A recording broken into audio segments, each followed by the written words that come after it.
आ रही होगी। भाई आप ये बॉक्स खाली है 24 लिख दो यहां पर, ये बॉक्स खाली है 16 लिख दो यहां पर और गुणा कर दो। ठीक है, जितना भी जाएगा 24 सत्ते 168, हासिल का 16, 24 दूनी 48 और 16 64 जाएगा। 16 चौके 64, 6 16 दूनी 32 और 6 38, 11 छिक्के 66, 11 कम 11 6 17। ठीक है, ये कितने से जाएगा? 4 से चला जाएगा 162, 4 नाम 36, 4 छिंग 24, 4 चौक 16, 4 चौक 16। अगेन ये किससे जाएगा? 2 से, 2 अट्ठे 16, 2 एकम 2, 48 बार और 2 से 22 बार। ठीक है, तो 81 48 22 ऑप्शन नंबर ए हमारा सही है। ऐसे भी आप कर सकते हो, नहीं तो फिर आपको मैंने बताया ही कि ए बी का रेशियो चेक करो, पीसी का रेशियो चेक करो। मैंने आपको बहुत सारे सवाल रेशियो एंड प्रोपोर्शन में इस तरीके से कराए थे। ठीक है, आगे चलते हैं, नेक्स्ट क्वेश्चन, इस सवाल पे आएंगे भाई। देखिए जरा,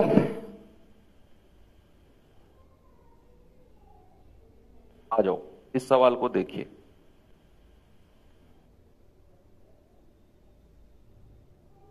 निहित 700 रुपए में से 700 रुपए से एक व्यवसाय शुरू करता है।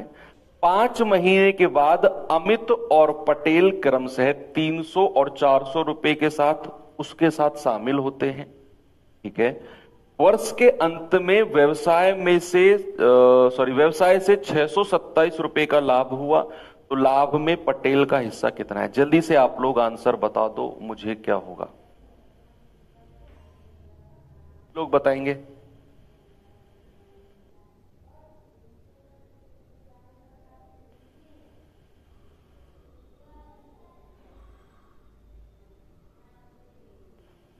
भैया सबसे पहला स्टेप हमारा क्या है कि उन्होंने कितना कितना पैसा लगाया, किसने कितने समय के लिए लगाया है उसकी टेंशन नहीं लेनी। पहला, किसने कितना कितना लगाया है। तो यहां 3 लोग हैं, कौन कौन है? निहित, अमित और पटेल, यही है ना तीनों लोग। तो निहित ने कितने रुपए लगाए हैं? 700। अमित ने कितने लगाए हैं? 300। और पटेल ने कितने लगाए हैं? 400। तो क्या मैं इनमें से 2-2 जीरो हटा दूं तो क्या हम ये कह सकते हैं कि इनके द्वारा लगाए गए जो कैपिटल है उसका रेशियो 7-3-4 होगा? तो पहला स्टेप हमारा खत्म।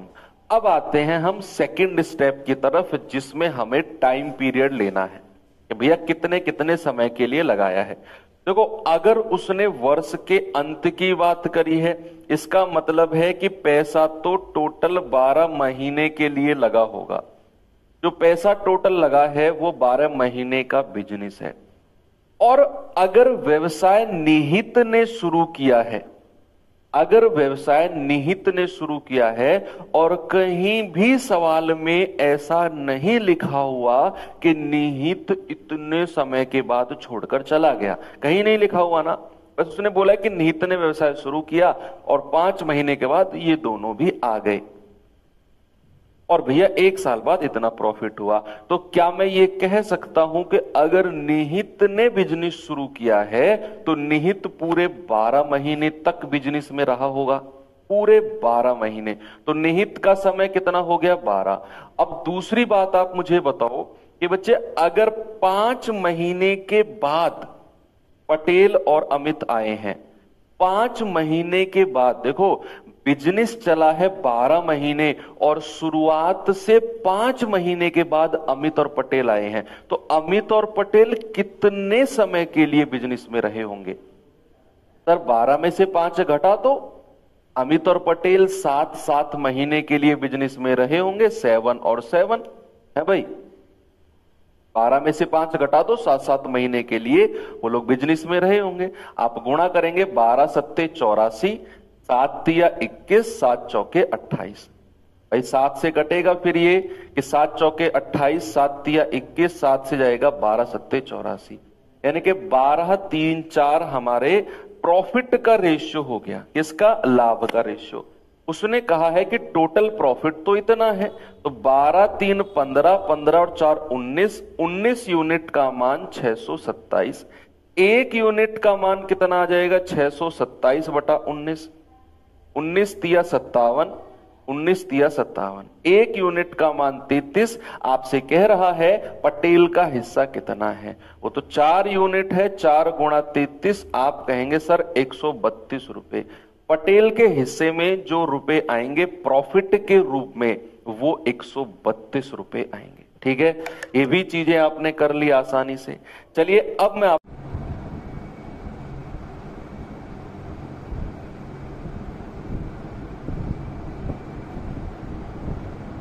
है नितिन और मोहित, प्रत्येक ने शुरुआत में 50,000 का निवेश किया। प्रत्येक ने, यानी कि नितिन ने भी 50,000 और मोहित ने भी 50,000। ठीक है, अब कह रहे कि 4 महीने के बाद नितिन को 10,000 निकालने पड़े हैं। यदि वर्ष के अंत में कुल लाभ 20,000 का है तो नितिन का हिस्सा क्या है? इस तरह के सवालों में आपकी जो कैलकुलेशन है उसको आसान करने के लिए मैं एक काम आपको बताना चाहूंगा। देखना, आपने क्या करना है, जो उन्हें लास्ट में प्रॉफिट होता है ना, उसको नहीं छेड़ना है। जो उन्हें लास्ट में प्रॉफिट होता है, जहां पे कैपिटल फ्लक्चुएट करती है, ये कैपिटल फ्लक्चुएशन वाले सवाल हैं कि भैया हमारी पूंजी ना उतार चढ़ाव हो रहा है, घट रही है, बढ़ रही है, घट रही है, बढ़ रही है। इस तरह के सवालों में जो लास्ट में प्रॉफिट है इसको नहीं छेड़ना है। बाकी जितने भी आपको धनराशि दिख रही है सवाल में, जितने भी दिख रही है, सब में से कॉमन जीरोस को आप हटा दो और वहां पर सवाल को तब शुरू करना। जैसे यहां पर 4 जीरो है, मैं 4 जीरो को इन 4 जीरो से हटा दूंगा। अब मैं मानकर चलूंगा कि 50,000 नहीं, केवल 5 रुपए ही है। मैं मानकर चलूंगा कि 10,000 नहीं, केवल 1 रुपया है। ऐसा अगर आपने कर दिया, सवाल में से ही कॉमन जीरोस को हटा दिया, तो सवाल आपको बहुत आसान लगने लगेगा। देखना, उसने कहा नितिन और मोहित प्रत्येक ने 5-5 रुपए के साथ व्यवसाय शुरू किया, 5-5 रुपए के साथ। अब हमें जीरो से मतलब नहीं है। नितिन और मोहित, भैया 5 रुपए के साथ इसने, 5 रुपए के साथ इसने। अब हमें रेशियो नहीं लेना है। हाँ, ये भी बात हमें ध्यान रखनी है कि इस तरह के सवालों में अगर हमने यहां पर कॉमन जीरोस को काटा है ना, तो फिर हम इनका रेशियो 1/1 नहीं लेंगे। नहीं, हमने फिर जो संख्या यहां पर बचेगी ना, जो संख्या यहां पर बचेगी उसको एज इट इज रखना है। फिर हम रेशियो नहीं लेंगे। उसका रीजन है, रेशियो लेंगे तो फिर इसमें से भी काटना पड़ेगा, क्योंकि हम शुरू में ही कॉमन चीज को काट चुके हैं, जो तीनों की कॉमन है, तीनों की जो कॉमन है ना। तो जैसे मैं आपको बताऊं, मान लो मैंने यहां पे कहा 5, 10 और 17, जैसे ये रेशियो है मेरे पास। क्या मैं इस रेशियो को ऐसे लिख सकता हूं, 5 एकम 5, 5 दूनी 10 और 17? यस और नो में बताओ।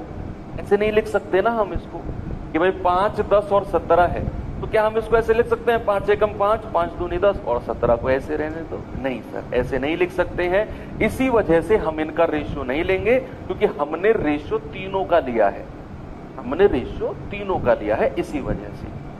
ठीक है, अब उसने बोला है कि नितिन और मोहित ने प्रत्येक ने 5-5 रुपए के साथ व्यवसाय शुरू किया। मैंने लिख दिया 5-5 रुपए।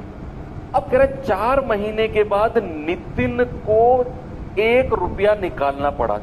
जीरो तो मैंने हटा दी, 1 रुपया निकालना पड़ा नितिन।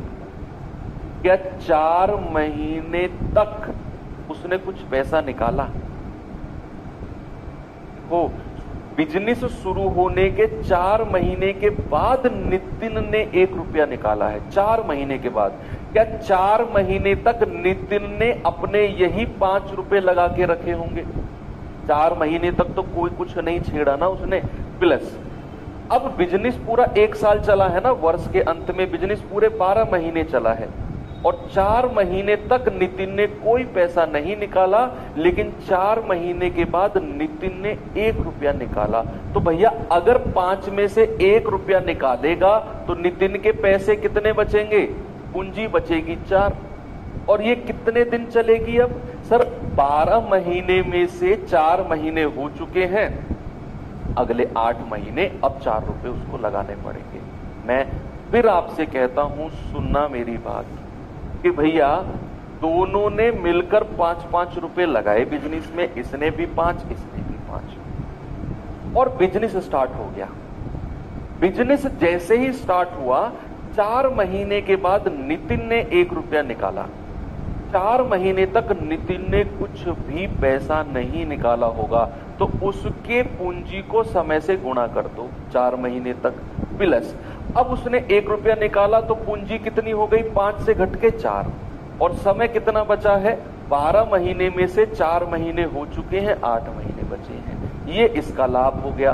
क्या मोहित के बारे में कुछ बोला है उसने कि मोहित ने कितना पैसा निकाला?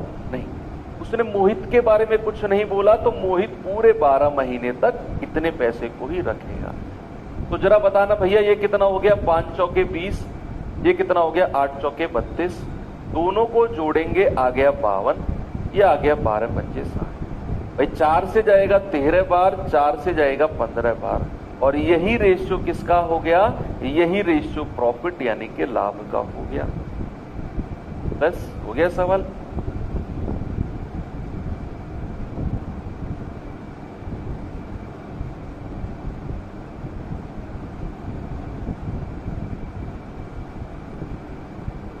ने जितने समय के बाद पैसा निकाला है ना, उतने समय तक तो उसने वही पैसा रखा होगा। जैसे नितिन ने यहां 4 महीने के बाद 1 रुपया निकाला है, 4 रुपए के बाद, तो नितिन ने 4 महीने तक वही पैसा रखा होगा जो उसका ओरिजिनल है। 4 महीने के बाद उसने 1 रुपया निकाला है, ये वाला 1 रुपया, ठीक है। तो कितना पैसा बचा होगा, 5 में से 1 घट के सर 4 रुपए ही बचे होंगे, ये वाले। और ये कितने महीने का समय अभी बचा है, 4 महीने सर हो चुके हैं, अब 8 महीने बचे हैं, क्योंकि टोटल 12 महीने तक उसने पैसा लगाया, टोटल 12 महीने तक। तो नितिन का हिसाब तो ये हो गया। मोहित के हिसाब पे आएंगे तो सवाल में मोहित के बारे में कुछ नहीं बोला है कि मोहित ने इतना पैसा निकाला, उतना डाला। तो मोहित का जो भी पैसा है शुरुआत में, वो पूरे 12 महीने तक रहा है, तो गुणा कर देंगे, ये आ जाएगा आपका 15। क्या मैं ये कह सकता हूं कि 15 और 13 28 यूनिट का मान कितना प्रॉफिट है, 20,000? यस।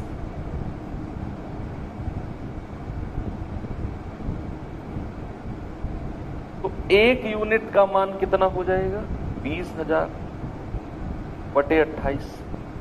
1 यूनिट का मान इतना है। हमसे पूछा है नितिन का हिस्सा कितना है। नितिन का हिस्सा तो 13 यूनिट है। 13 यूनिट के लिए यहां 13 से गुणा कर देंगे। मुझे लग रहा है कि कोई सा भी ऑप्शन नहीं बनेगा। यस, क्योंकि कोई सा भी ऑप्शन यहां 28 को काटेगा ही नहीं, नीचे 7 बच जाएगा, कोई सा भी ऑप्शन नहीं बचेगा। चलिए अब 4 से काट सकते हैं, 4 सत्ते 28, 4 पंजे 20, 5,000। यह आ जाएगा 13 पंजे 65,000 बटे 28, 4 पंजे 20, 5,000। यह आ जाएगा 13 पंजे 65,000 बटे 7, कितना हो जाएगा। इसे हो सकता है अप्रोक्सीमेट उसने लिखा हो, एक बार अप्रोक्सीमेट निकालना इसका। सातनाम 63, 2 7 दूनी 14 है, 7 8 56, 4 7 6 42, 7 पंजे 35, लगभग फिर हम 9286 बोल सकते हैं। अप्रोक्सीमेट 9286 बोल सकते हैं, ये लगभग आ जाएगा 9286। ठीक है, तो आगे चलते हैं, इस सवाल के पास आइए। क्या है इसमें जरा देखेंगे। सवाल है 3 दोस्त एबीसी ने 5, 10 और 12 के अनुपात में व्यापार शुरू किया, पूंजी का रेशो दे दिया। अब कह रहा है 6 महीने के बाद सी ने अपनी आधी पूंजी निकाली है, 6 महीने के बाद, और टोटल 1,48,000 का प्रॉफिट हुआ है। यहां पूंजी केवल सी ने निकाली है। सबसे पहले हमें इनकी कैपिटल का रेशियो देखना है। बच्चे कितना कितना है कैपिटल का रेशियो? आप कहेंगे सर 5, 10 और 12, ये इनकी पूंजी यानी कि कैपिटल का रेशियो है। अब सबसे पहले मुझे बताओ, पैसा निकाला किसने है? क्या ए ने पैसा निकाला है? सवाल में ऐसा लिख रहा है कहीं कि ए ने पैसा निकाला? नहीं। क्या बी ने पैसा निकाला है? नहीं सर, सी के बारे में लिखा हुआ है कि 6 महीने के बाद सी ने आधी पूंजी निकाली है। आधी पूंजी, यस। यहां वार्षिक समय हम टोटल 12 महीने मान के चलेंगे, ठीक है। हालांकि इसमें लिखा नहीं है, ऐसा उसको लिखना चाहिए। 6 महीने के बाद सी आधी पूंजी निकाल ली। कुल वार्षिक लाभ, ऐसा उसको लिखना चाहिए, कुल वार्षिक, ठीक है। 1,48,000 के कुल वार्षिक लाभ से सी द्वारा अर्जित लाभ कितना है? तो टाइम हमारा 12 महीने। यहां पैसा निकाला है सी ने। किसने निकाला है बच्चे? सी ने। और कितने महीने के बाद निकाला है? 6 महीने के बाद। क्या शुरुआत से लेकर 6 महीने तक सी ने कोई पैसा निकाला होगा? 6 महीने तक क्या सी ने कोई पैसा निकाला होगा? नहीं। तो 6 महीने तक तो सी का वही पैसा लगा होगा। तो पूंजी को समय से गुणा कर दो, 12 गुणा 6 प्लस। अब उसने क्या किया कि उसने 6 महीने के बाद आधी पूंजी निकाल ली। बच्चे, आधी पूंजी का मतलब है कि 12 माइनस 6। अब उसके पास कितना बचेगा? शेष बचेगा सर 6 बचेगा। सी के पास अब कितना बचेगा? 6। यानी कि सी ने अगर 12 रुपए लगाए थे तो उसने आधी पूंजी निकाल दी, तो उसके पास 6 रुपए ही बचेंगे। कितने बचेंगे? 6 रुपए ही बचेंगे। यस। तो अब बचे हैं 6। समय कितना बचा है सर? 6 महीने हो चुके हैं। बचे कितने हैं? 12 महीने टोटल है। अगले 6 महीने बचे हैं, गुणा 6। ये हो गया सी का हिसाब, लाभ का। सी के प्रॉफिट का हिसाब हमने कर दिया। अब ए और बी के बारे में उसने कुछ नहीं बोला कि उन्होंने पैसा निकाला है या और डाला है, नहीं बोला ना। तो ए और बी का समय हम पूरा 12-12 महीने लिख देंगे। जिसके बारे में बोला है उसी का ही हिसाब करेंगे। जैसे उसने बोला कि 6 महीने के बाद सी ने आधा पैसा निकाला, तो 6 महीने तक सी ने कोई पैसा नहीं निकाला होगा, तो हमने 6 से गुणा कर दिया 12 को। 6 महीने का हिसाब हो गया। अब हिसाब होना है अगले 6 महीने का। तो अगले 6 महीने में उसने आधी पूंजी निकाल ली, तो आधी ही बची होगी। तो कितनी बची है? 6। समय कितना बचा है? अगले 6 महीने, गुणा 6। ये सी का हिसाब हो गया। ए और बी को 12-12 से गुणा कर दिया। 12 पंजे 60, 12 धाम 120। इसको बताना भाई, 12 छिंग 72 और 6 छिंग 36। तो 6 और 2 8, 7 3 10। 12 से कटेगा 12 पंजे 60, 12 धाम 120, 12 निम्मा 160। तो ये आ गया 5, 10 और 9। ये रेशियो किसका है? उनके प्रॉफिट का, यानी कि लाभ का रेशियो आ गया। आपको दिया हुआ है कि टोटल प्रॉफिट तो 1,48,000 रुपए है। तो क्या मैं ये कह सकता हूं कि 10 और 9 19, 19 और 5 24, 24 यूनिट का मान 1,48,000। एक यूनिट का मान कितना आएगा? 148,000 बटे 24। हमें क्या बताना है? हमें बताना है सी का लाभ। हमें तो 9 यूनिट का मान बताना है। बच्चे, या तो आप चेक कर लो भैया, 9 से जो संख्या कट रही होगी, डिविजिबिलिटी ऑफ 9 आप चेक कर लो, तो भी आपकी बात बन जाएगी, है ना। 5 5 10 और 6 16 नहीं। 5 5 10 8 18 बन सकता है। 5 दिया 15 नहीं। 5 5 10 7 17 नहीं। हमारा एक ही ऑप्शन है जो 9 से कट रहा है, तो यही हमारा सही जवाब हो जाएगा। ठीक है, एक ही ऑप्शन है जो 9 से कट रहा है भाई। 3 तिया 9 नहीं, 1 सेकंड रुकना, क्योंकि यहां 9 का 3 बचा है। 3 8 24, रुको, 3 कट गया है। 8 से जाएंगे इसको। 8 एकम 8, 6 8 8 64, 4 8 पंजे 40, 0 0। 1 सेकेंड, ज्यादा जल्दबाजी नहीं, क्योंकि यहाँ 9 है तो 9 का 3 कट गया 24 से, तो 3 बचेगा। फिर हमें 3 का ही मल्टीपल देखना है, तो फिर ये भी आंसर हो सकता है, क्योंकि 3 से कटने वाला ये भी है। गुणा करेंगे जरा। 0 0, 3 पंजे 15, 3 8 24 और 1 25, 3 एकम 3 2 5। यस, ये भी हमारा आंसर है। ये नहीं है फिर, क्योंकि 9 का 3 1 कट चुका है। अब हमें 3 की डिविजिबिलिटी चेक करनी है, बस केवल 3 की। ओके, तो एक बार क्रॉस वेरीफाई जरूर कर लेना चाहिए। आगे चलते हैं। अच्छा सवाल है और लेवल भी ठीक है। आपके एग्जाम में आएगा लेवल, नहीं आएगा कह नहीं सकते हैं, लेकिन आप अगर इसे कर लोगे तो कॉन्सेप्ट एकदम क्लियर हो जाएगा। आपको क्या करना है, ये सवाल खुद से ट्राई नहीं करना है, आपको जस्ट ये पढ़ना है। आप इसे पढ़ो, मैं कराऊंगा आपको इस सवाल को, जस्ट आप पढ़िए इसे। क्या है सवाल में? सवाल कह रहा है ए और बी प्रत्येक ने 70,000 का निवेश करके कोई व्यवसाय शुरू किया। महीने के बाद ए 40,000 अतिरिक्त राशि निवेश करता है, 40,000 रुपए और उसने डाल दिए। कह रहा है और 2 महीने के बाद, और 2 महीने यानी कि 10 महीने हो चुके हैं, 10 महीने के भी 2 महीने बाद, 10 महीने के भी 2 महीने बाद यानी कि शुरुआत से 12 महीने बाद, और 2 महीने बाद बी 20,000 निकालता है। फिर उसने कहा और 2 महीने के बाद कोई तीसरा व्यक्ति सी व्यवसाय से जुड़ता है और 40,000 निवेश करता है। यदि 2 वर्ष के अंत में यानी कि बिजनेस 2 साल चला है, उसके अंत में सी को अपने लाभ के हिस्से में से 7500 रुपए मिलते हैं, तो ए का हिस्सा कितना होगा? पढ़ा आपने सवाल? एक बार और इसे पढ़ो, फिर मैं आपको इसे एक्सप्लेन करता हूं।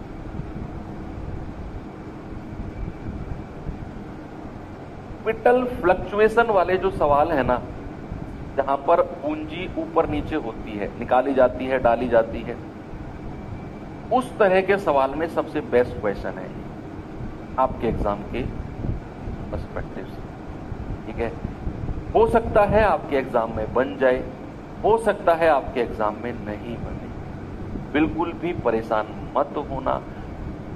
आप हर सवाल देखकर जब ये डिसाइड करते हो ना एग्जाम में आएगा, एग्जाम में नहीं आएगा, आपके दिमाग में तैयारी शुरू करने से लेकर तैयारी के एंड तक एक एग्जाम एग्जाम एग्जाम एग्जाम में सवाल, वो जो डर है ना, वो आपकी तैयारी को कभी बढ़ने नहीं देता है। ये मैं सच कह रहा हूं, एक बड़े भाई होने के नाते एक बढ़िया सलाह दे रहा हूं। ऐसा डर कभी भी मत लाना अगर आप तैयारी शुरू कर रहे हैं। हम पहले दिन तैयारी करते हैं, सवाल किया, मुझसे नहीं हुआ, एग्जाम में कैसे करूंगा, मैंने सवाल कर दिया, हो गया, एग्जाम में कर दूंगा। मतलब हर सवाल के बाद हमारे दिमाग में आएगा एग्जाम एग्जाम। वो आपका डर ना आपको कभी तैयारी कंप्लीट नहीं करने देगा, कभी भी। एग्जाम का डर एग्जाम से 15 दिन पहले लाओ दिमाग में। अब 15 दिन में एग्जाम है, अब क्या करूं, उससे पहले नहीं। ओके, चलो। तो ये हमारा कैपिटल फ्लक्चुएशन वाला सवाल है। सबसे पहले आप इसमें देखो कि बिजनेस चला कितने दिन है। सर बिजनेस चला है 2 साल। बिजनेस चला है कितना? बिजनेस चला है 2 साल। तो क्या 2 साल को मैं ये कह सकता हूं कि बिजनेस 24 महीने चला है? यस, कोई प्रॉब्लम है आपको? क्या मैं ये कह सकता हूं कि बिजनेस जो है 24 महीने चला है? सर बिल्कुल कह सकते हो सर। बिजनेस चला 2 साल यानी कि 24 महीने। अब मैंने आपको एक चीज और बताई थी, जब भी कैपिटल फ्लक्चुएशन वाले सवाल आएंगे, जब भी कैपिटल फ्लक्चुएशन वाले सवाल आएंगे, तो आपने प्रॉफिट को हाथ नहीं लगाना है। प्रॉफिट को तो ऐसे ही रहने दो, इसको नहीं छेड़ना है, इसको नहीं छेड़ना है। बाकी जितने भी आपको डिजिट दिख रही हैं, जितनी भी संख्याएं दिख रही हैं, सब में से कॉमन जीरो जितनी भी हो सकती हैं हटा दो। जैसे यहां पर मुझे दिखा कॉमन जीरो 4 है, यहां भी 4 है, यहां भी 4 है, यहां भी 4 है। सब में से मैंने कॉमन जीरो हटा दिया और मेरा सवाल बहुत आसान बन गया, बहुत आसान। बच्चे अब मैं अपने स्टेप वाइज चलूंगा, ए बी और सी। मैं ये नहीं देखूंगा कौन कितने दिन बाद जुड़ा, मैं ये देखूंगा किसने कितने पैसे के साथ बिजनेस में एंट्री की है। तो ए और बी ने तो 7 रुपए का निवेश करके व्यवसाय शुरू किया, तो ए ने 7 रुपए लगाए, बी ने 7 रुपए लगाए, है ना भैया। मैं अब 70,000 नहीं बोलूंगा इसको, मैं बोलूंगा 7 रुपए, बोलूंगा 7, क्योंकि मैं 4 जीरो को उड़ा चुका हूं। 10 महीने बाद ए ने 4 निकाले, हटाओ। सी ने कितना पैसा लगाया, पहला स्टेप कंप्लीट करना है हमें। और 2 महीने बाद बी ने इतना निकाल लिया। कह रहा और 2 महीने बाद कोई तीसरा व्यक्ति सी व्यवसाय में जुड़ता है और 4 रुपए लगाता है। तो सबसे पहला स्टेप हमने कंप्लीट कर लिया। यही तरीके से गए ना तो ये सवाल में कुछ भी नहीं है कि पहला स्टेप हमने कंप्लीट कर लिया कि ए, बी और सी ने कितना कितना पैसा लगाया। तो भैया क्या कितना कितना लगाया? 7, 7 और 4 के रेशियो। अब सेकंड स्टेप आता है इनके समय के बारे में। ये तो हमें कंफर्म है कि बिजनेस 24 महीने चला है। अब पहले ए का हिसाब करते हैं। आइए ए का हिसाब करते हैं। उसने बोला कि 10 महीने बाद ए ने 4 रुपए और लगाए हैं। 10 महीने के बाद क्या 10 महीने तक ए ने, शुरू से लेकर 10 महीने तक ए ने कोई पैसा लगाया होगा बिजनेस में? शुरू से लेकर 10 महीने तक नहीं सर, नहीं लगाया होगा। तो ये 7 रुपए 10 महीने चले होंगे। अब 10 महीने के बाद उसने 4 रुपए और लगा दिए, यानी कि उसका पैसा कहीं और से आ गया, तो उसने 4 रुपए लगा दिए। तो पैसा कितना हो गया? 7 + 4 यानी कि 11 रुपए। और ये 11 रुपए कितने दिन और बिजनेस में रहेंगे? सर बिजनेस तो 24 महीने का है और 10 महीने की बात हो चुकी है। बिजनेस तो 24 महीने का है, 10 महीने की बात हो चुकी है। सर बिजनेस अभी 14 महीने 14 मंथ और चलेगा, तो इंटू 14।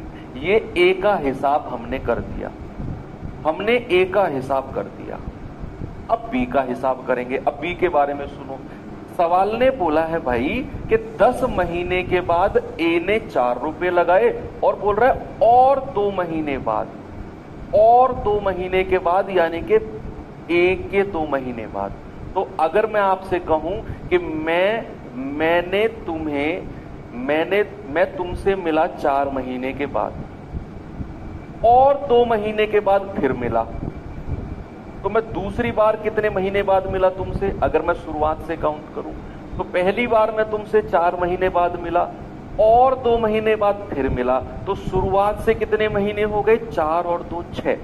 यानी कि सेकंड टाइम मैं तुमसे जब मिला था ना, तो 4 और 2 6 महीने बाद मिला था। तो अगर उसने बोला है 10 महीने के बाद ए ने इतना पैसा लगाया और 2 महीने बाद बी ने इतना निकाला है, तो बी ने शुरुआत से 10 और 2 12 महीने के बाद 2 रुपए निकाले हैं। शुरुआत से 12 महीने बाद। तो भैया 12 महीने तक तो बी ने अपना इतना ही पैसा बिजनेस में रखा होगा, 12 महीने तक प्लस। अब उसने बी ने क्या किया है? बी ने 2 रुपए निकाल लिए हैं। तो बी का पैसा कितना बचेगा? 7 में से 2 गया 5। और ये कितने महीने? सर 24 महीने का बिजनेस है, 12 महीने हो चुके हैं, अगले 12 महीने। बी का भी हिसाब हो गया। अब आ जाओ सी के पास। सवाल ने कहा है बी के भी बाद और 2 महीने बाद सी जुड़ा है, यानी कि 12 + 2। भाई बी तक तो कहानी 12 महीने की हो चुकी है। कह रहा है बी के भी 2 महीने के बाद, यानी कि शुरुआत से 14 महीने के बाद, शुरुआत से 14 महीने के बाद सी आया है। तो सी कितने महीने बिजनेस में रहा होगा? आप कहेंगे सर 24 में से 14 घटा दो। सर सी रहा होगा 10 महीने के लिए। ये सी का हिसाब हो गया। बस आप इनको गुणा करके आप प्रॉफिट का रेशियो ले लो। आप ये मत करना सर इतना लेंथी सवाल एग्जाम में आएगा, एग्जाम का जिक्र मत करना। अभी लेक्चर दिया है थोड़ी देर पहले एग्जाम के ऊपर, पढ़ो सीखो। नहीं आएगा कोई बात नहीं, नुकसान नहीं हो रहा है तुम्हारा कोई। कितना है भैया? 7 धाम 70। कितना आएगा? 14 एकम 14, 14 एकम 14 और 1 15, 4 7 और 5 12, 1 और 1 2। गुणा करना इसको जरा, 12 सत्ते 84। ये कितना है? 12 पंजे 60। ये आ गया 4 8 6 14। ये आ गया 4 धाम 40।